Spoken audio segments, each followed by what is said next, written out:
I recently built a TR switch using the Pacific Antenna Easy TR switch kit and assembled it in a case. The project turned out nicely and I thought I would make a short video on it. In the context of ham radio, a TR or transmit-receive switch or relay is typically needed when you're using a separate transmitter and receiver.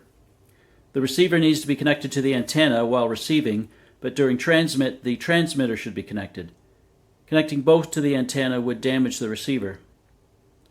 Thus, unless this function is built into the transmitter itself, you need a relay that can perform this switching function. Many TR switches are controlled by a voltage or signal from the transmitter. Some units, like the one I describe here, can sense the radio frequency signal coming from the transmitter and automatically switch to transmit mode. Some designs include additional switch contacts for other devices. The Pacific Antenna Easy TR switch kit is sold as a small kit that includes a printed circuit board and all parts. The cost is US $20. Contained on a small 2-inch by 2-inch circuit board, it can switch up to 125 watts of power over a frequency range that covers the 160 meter through 6 meter amateur radio bands. It provides 2 independent sets of switchable inputs and outputs. It performs automatic RF sensing with as little as 50 milliwatts of RF power, and there's a facility for manual switching and to key the transmitter through a control line. It requires a source of 12-volt power to operate. Although not stated in the documentation, the hold time before switching back to receive is about 660 milliseconds, which in most cases should be suitable for CW or voice communications. It could be changed if desired with component value changes.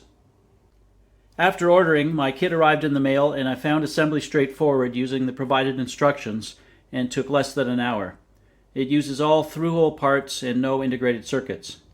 There's one choice of capacitor value to install, depending on whether you'll always use it with more than 50-watt transmitters. I was able to test it on the bench and confirm that it was working. To use the unit, you need to install it in some kind of case and add appropriate connectors. These aren't included with the kit. It should be installed in a metal case to provide shielding, safety, and to make it rugged. I chose an unpainted aluminum case from Hammond, which was of a suitable size. I made labels with a label maker and applied them to the finished unit as well as some adhesive rubber feet. There are a number of connector options you can use here depending on the type of radio equipment you want to use it with.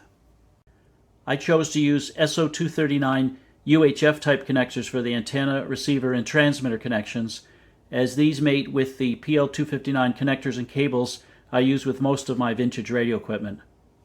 I also wired up the second set of contacts with RCA phono connectors, as I also use these on some radios and for functions like receiver muting. Another common choice for the RF or switch contacts could be BNC connectors.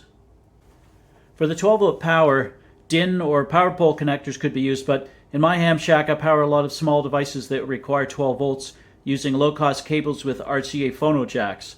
I have a small breakout box connected to a 13.8-volt power supply that has a number of phono plugs. This isn't suitable for higher power devices like my transceiver, but it's simple and cost-effective for small, low-power units. Finally, I added toggle switches to control disabling of the RF sensing function and for manually keying the relay. Many other options are possible, like a power indicator or external control line input, depending on your personal choice and requirements. The switch is typically going to be installed somewhere out of sight, so it doesn't need to look particularly nice or match other equipment. The Heathkit DX60B transmitter I bought used around 1977 came with a homebrew TR switch, this one. It's simply a 120-volt AC relay that's controlled by an output on the DX60B. It switches the antenna between transmitter and receiver and also grounds a receiver mute line to disable the receiver during transmit.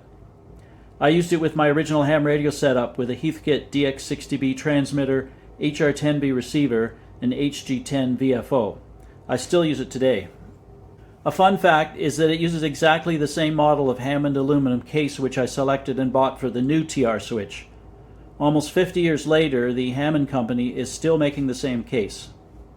The Pacific Antenna Easy TR switch kit's a low-cost, easy-to-build, and useful device. I plan to use it with some of my vintage radio equipment that uses separate transmitters and receivers. Watch for more videos in the future.